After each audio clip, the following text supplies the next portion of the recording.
Don't forget to be grateful. People live by supporting each other. If you see someone in trouble, help them out. I was raised hearing these words from my grandmother since I was a child. Never did I imagine that such a thing would happen to me, living with these words close to my heart. My name is David. I grew up carefree, surrounded by my loving parents. It was a life of happiness without any want. However, during elementary school, both of my parents fell one after the other and passed away. Although I was still young, I understood what death meant. The thought of never being able to see my parents again made me so sad that I remember crying incessantly. My grandparents were the ones who took me in during that time. From now on, Grandpa and Grandma will create lots of fun memories for you, David. My grandmother said kindly, comforting me. Having retired, they were living a relaxed life, but started working again after I came to live with them. They managed to find new jobs for acquaintances, but the salary wasn't much, so we lived in poverty. Nevertheless, they never forgot to be thankful for their jobs and worked cheerfully, expressing gratitude. Grandpa and Grandma always remembered to be thankful to those around them. Even though our circumstances weren't the best, they never complained. "Why can you be so kind?" I was curious and asked them once. To which my grandmother replied, "People live by supporting each other. We're able to live today thanks to others. That's why we must never forget to be grateful to those around us."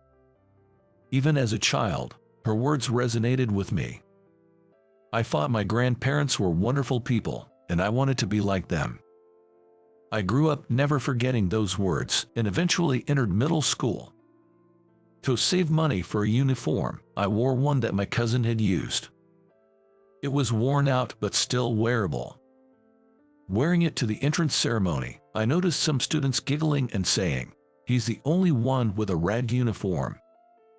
Feeling anxious about what might happen, my fears soon became a reality.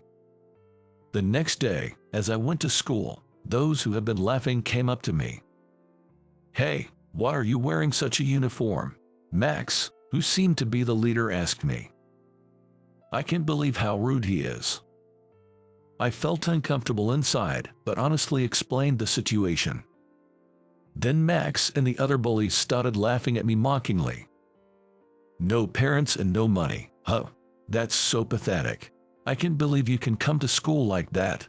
I'd be too embarrassed and would probably skip school." I was astonished by their cruel words. I thought about retorting, but then reconsidered, thinking there was no need to bother with such people, and simply ignored them.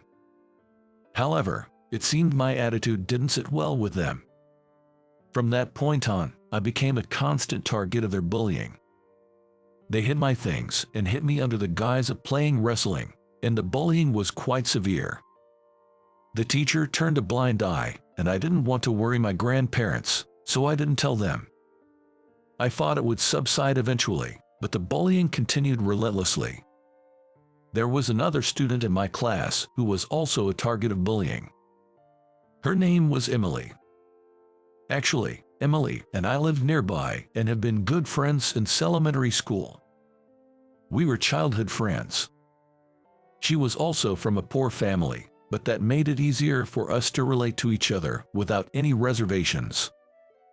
Even when friends asked to come over to my house, I always made excuses not to invite them because I was embarrassed about our poverty.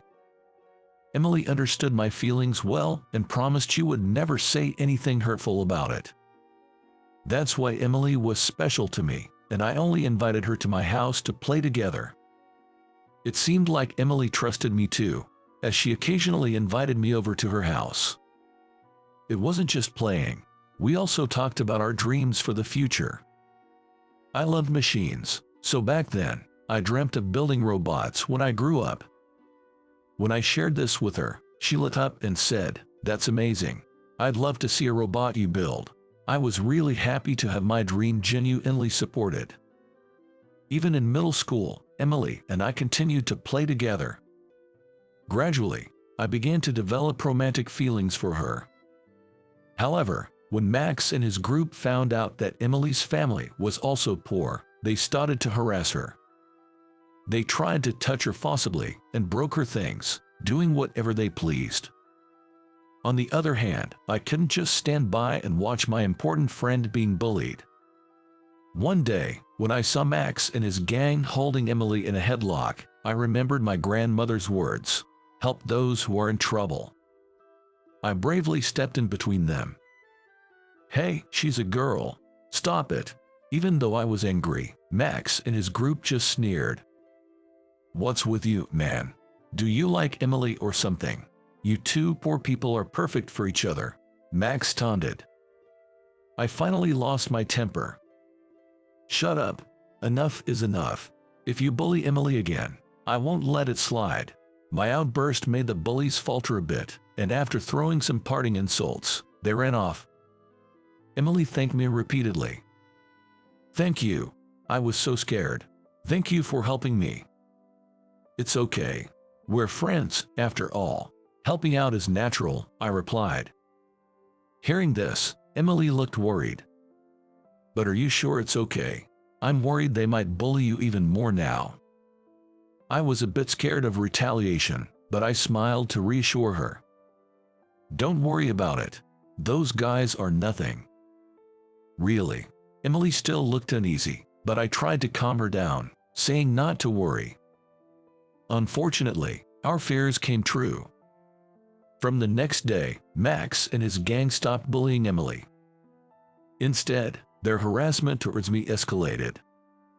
They mixed dirt in my school lunch and physically assaulted me, which was quite severe. Emily felt guilty and once cried, apologizing, "I'm sorry you're being bullied because of me." I never thought for a moment that it was Emily's fault.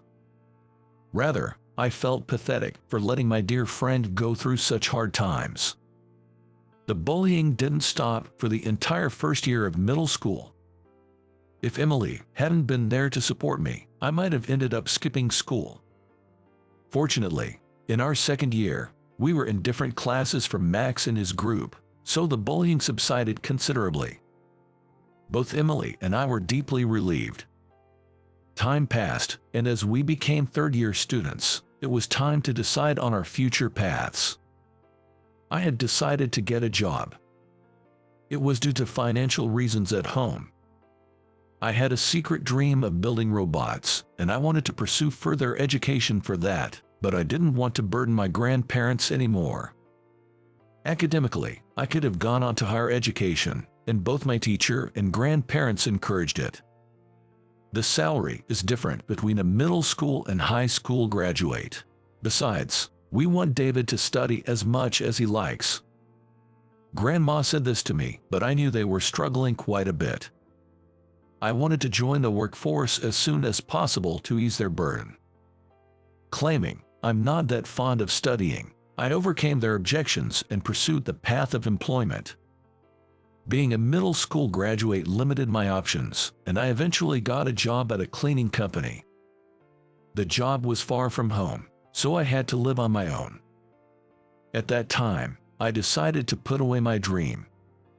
Although it wasn't the company I had longed for, once I started working, I found the job rewarding.